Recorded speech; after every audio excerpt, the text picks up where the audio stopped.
This is Earl with Hoosier Custom Cruiser. We're just outside the factory right now. I pulled this new coach outside for you to get a look at. It's cold and windy, so hopefully it doesn't affect my video too bad.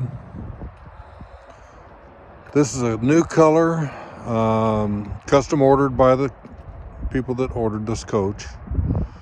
They chose the colors and the graphics.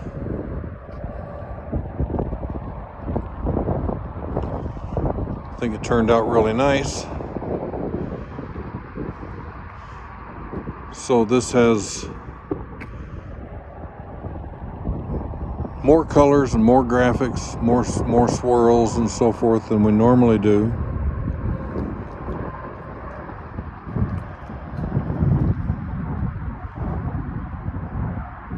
Turned out beautiful inside and out. I've got video of the interior also. But I just wanted to do a quick walk around here for you.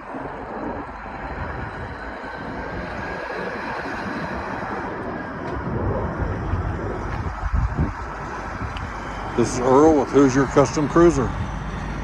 Thank you for watching.